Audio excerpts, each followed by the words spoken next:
माँ दुर्गा को सर्वप्रथम शैलपुत्री के रूप में पूजा जाता है। हिमालय के वहाँ पुत्री के रूप में जन्म लेने के कारण उनका नामकरण हुआ शैलपुत्री। इनका वाहन वृषभ है, इसलिए ये देवी वृषारूढ़ा के नाम से भी जानी जाती है। इस देवी ने दाएं हाथ में त्रिशूल धारण कर रखा है और बाएं हाथ में कमल सुशोभित है। यही देवी प्रथम दुर्गा है। ये ही सती के नाम से भी जानी जाती है। उनकी एक मार्मिक कहानी है। नवरात्रि के पहले दिन मां अम्बे के शैलपुत्री स्वरूप की उपासना की जाती है, इसलिए पहले नवरात्रि में मां शैलपुत्री की कथा जरूर पढ़नी चाहिए। पहले दिन मां शैलपुत्री की पूजा होती है। हिंदू धार्मिक मान्यताओं अनुसार मां शैलपुत्री का जन्म पर्वतराज हिमालय के घर हुआ था, इसलिए ही इन्हें शैलपुत्री के नाम से जाना जाता है। मां के इस रूप को करुणा और स्नेह का प्रतीक माना जाता है।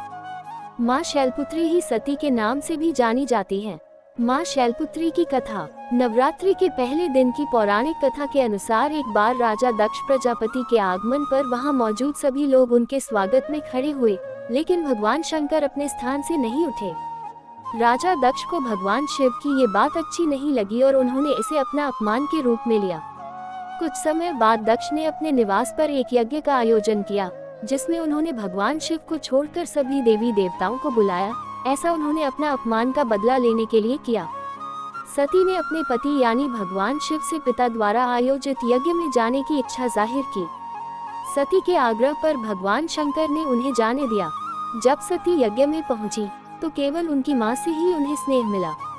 उनकी अपनी बहनों की बातें व्यंग्य और उपहास से भरी प्रतीत हुई। सती के पिता दक्ष ने भरे यज्ञ में भगवान शंकर के बारे में अपमानजनक बातें कही। सती ने जब अपने पिता के मुख से अपने पति के लिए बुरी बातें सुनी तो वे ये अपमान सहन नहीं कर पाईं और यज्ञवेदी में कूदकर अपने प्राण त्याग दिए। कहते हैं इसके बाद सती का अगला जन्म शैलराज हिमालय की पुत्री के रूप में हुआ और वे शैलपुत्री कहलाई। कहते हैं शैलपुत्री का विवाह भी भगवान शिव से हुआ था।